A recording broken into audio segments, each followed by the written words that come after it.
Sa mapagpalang araw, mayong hapon tay. May hapon sa tanan. Ako karon diri sa bahay. Andito ako ngayon sa bahay ni Tatay Carling. So may pinapakita na naman siya sa akin na kakaibang bato na kanyang nakuha daw.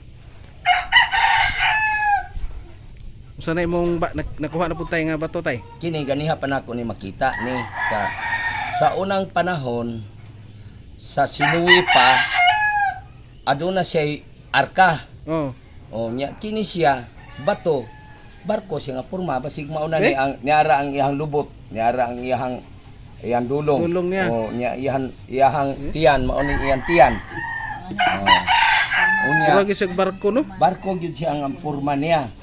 Muna yan dulong. Mao na iyang dulong niyan. Panahon pa na ni Noe kay nakita man gud nako gud ning mga kinasona didto gyapon ni sa dool. Kini nga kinason mao ni ang imbaw. Nya tungod sa panahon pa ni Noe nganong wala madugta nagsinaw lang gihapon. Imbaw ni siya mao nang nakita po nako ang bato nga iyahang sakyanan ni Noe sa unang panahon. Bato gyud siya. Batong barko. Barkong bato gyud siya niya. Barkong bato ni. Ano naman siya tiyan po o.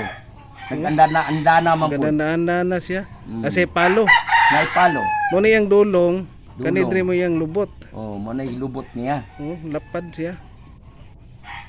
Talagsar gani mga bato, ngani mga mutya tay. Nagpakita man po nga man nato na pangitaa. Pero saan mo nakita ni tay? Ganina na dito sa balay nako dito pagkuha ng baka kay magpainom. Pag-abot sa balay, kay sinanay nimo gadala sa kanana ang kabayo, duha nya ako gadala pod sa baka nga duha.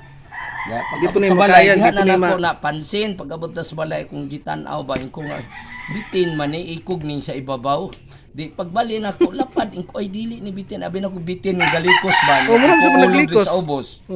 Karon pagbali nako pagtuwad nako inko uy barko manina may lubot naapoy kuan palo naapoy palo yan naganda na siya kay sa sinugdanan to kung bitin galikos ba ana kuan gini siya ikog tong sa babaw kay gamay man solid gyud siya nga bato solid gyud siya kay bato mo gyud siya bato ni sa tay no solid siya kay tana kuan yang tingog niya.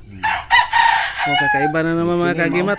Bato man po gihapon nga imbaw To hindi dili gyud sige makaya kurtiho nimo ngani pudoy kay pudoy nganong makaya ni kurti. Binuang na jika kurti-kurti ngani. Kagahian ang batuha. Natural gyud ni siya. Og sa laing nasod siguro makurti na kay duna sila mga kaimanan. Mga machine nila. Produce to. Diri so pagkurti na to ana in town. Basig sa laing nasod na din pandala nila nga hulog dia. Gilabay. Ay posible po kay. Kani tay mutya gini tay. Siguro.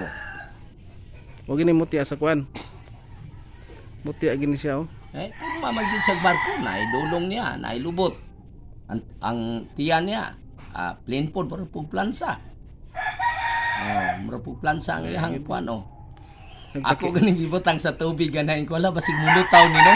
Kay barko man siya pagbutang sa tubig mulundag man bugat man gud nga bato. Ang kuyaw mo kay og mulutaw siya, kaingon tag mo tay. Perti lagi ninduta. Nga naulutaw man ni siya nga bugat man ni nga bato, buhi man nga bato nya bugat. Pagbutang ako lundag siya kay bato man. Di man kahoy. Ana gini mga ang bot pasabot kasi ano sa una. Si Noe. Si Noe kasi diha nagpuyo si Noe sa pagang sa una. Nagpakuha na ginakaroon nga ipakita ng mga mutya. Barko. Barko. Ganda na siya. May hapon sa tanan. Kanila sa among ipakita mga kagimat. Shout out na lang tayo sa imo mga mga antingiros. Mga antingiros mga mutya hunter. Mga mutya hunters o sa mga igagaw parinti sa tanan-tanan ng lugar. Nakailan ni Tatay Carling. Mga Ibarbia family. Ibarbia. Mga Montipalcon family. Ayos tatay. Shout out na niya. Maraming salamat and thank you for watching and God bless ating lahat mga kagimat. Bago na naman nagamit si tatay.